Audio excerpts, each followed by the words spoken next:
আমরা আপনার মিছিলে একটা আদিম অবস্থানে ঢুকে পড়েছিল নিশ্চিত নিরাপত্তার মাধ্যমে। কেন ঢুকেছিল এবং কি কারণে, মানে কারা দায়ী, এই জন্য কারা দায়ী? দায়িত্ব কারা তা পুলিশ বলতে পারবে, আমি তো বলতে পারবো না। মানে আপনার রাস্তায় ঢোকার কিছু সত্যি উচিত হয়েছিল যে আপনার মতন কোথাও কি সিকিউরিটি নেতা সেখানে, কোথাও কি সিকিউরিটি নিয়ে প্রশ্ন থাকছে রাজ্যের সিকিউরিটি প্রশ্ন। না না, ওরা আমাদেরকে তো শত্রু মনে করে। আমরা যদি আমাদের আপদ মনে করে, আমরা যদি শেষ হয়ে যাই, তাতে সবচেয়ে বেশি খুশি হবেন পিসি এবং তার ভাইপো।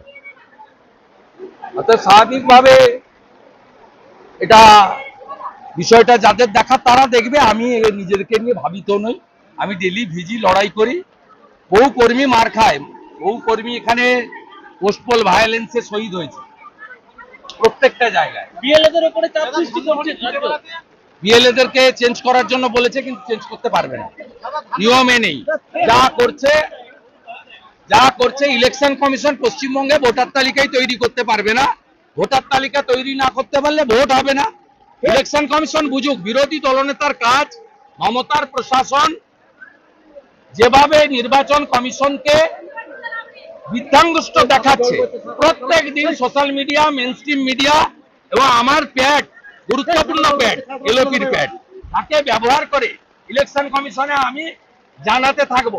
আর থ্যাঙ্কস টু অ্যাডমিনিস্ট্রেশন, প্রায় 100-র বেশি ডাব্লিউবিসিএস, প্রায় 20 জনের বেশি আইএস আমাদের হেল্প করছে।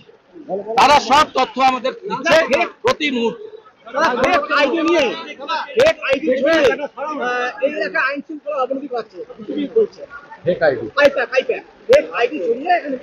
আইপ্যাককে এক্ষুনি প্যাক করা উচিত।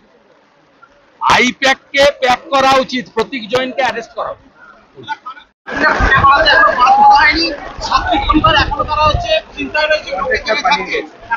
টাকা দেয়নি বলে ঠিকাদার পালিয়ে গেছে। ফুটা ফুটা মমতা ভিখারি। সাথে সাথে মমতা বন্দ্যোপাধ্যায়কে সরাতে হবে। আপাতমস্তক চুরি, দুর্নীতি গোটা রাজ্যটাকে শেষ করেছে। 8,200 স্কুল বন্ধ, শিক্ষা শেষ, 6,888 কারখানা চলে গেছে, শিল্প শেষ। আলু চাষিরা বলুন তো, 1200 টাকার সার 2,500 টাকা করে কেনেন কি, হ্যাঁ কি না বলুন? এই কালোবাজারিদের সঙ্গে কাদের হাতাত? আলুর দাম কত? আজকে কৃষককে শেষ করেছে, ব্যবসায়ীকে শেষ করেছে, কোল্ড স্টোরেজও শেষ করেছে। বাজারে আলু 16 টাকা, আপনার কোল্ড স্টোরেজ থেকে মাল এখানে কেনা হচ্ছে কত? 8.5 টাকা। 8 টাকা থেকে 8.5 টাকা। আমাকে গর্বতা চন্দ্রকোনা রোড গোয়ালতোড় থেকে কানতে কানতে বলছেন আলু ব্যবসায়ীরা, আলুর কৃষকরা প্রত্যেক বছর এই মুখ্যমন্ত্রী, যার সঙ্গে মাটির কোনো সম্পর্ক নেই, আলু কিভাবে হয়, বীজ কোথা থেকে আসে, এমন কখন হয়, কখন তোলা ফেলতে হয়, কখন ব্যান মারতে হয়, কখন রোপণ হয়, কখন ধান কাটা হয়, কখন আলু ওঠে, কোন কাণ্ড জ্ঞান নেই।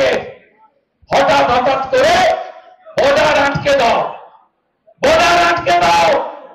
আর খানাকুল, পুরসুরা, তারকেশ্বর, সিঙ্গুর, ঘাটাল, চন্দ্রকোনা, কেশপুর, গড়বেতা, সোনামুখী, গোপালপুর, কামারপুকুর, এই আলু চাষিরা শেষ হোক। একবার নয়, 8 বার করেছে। আলু চাষি, আলু ব্যবসায়ী শপথ নেবেন না?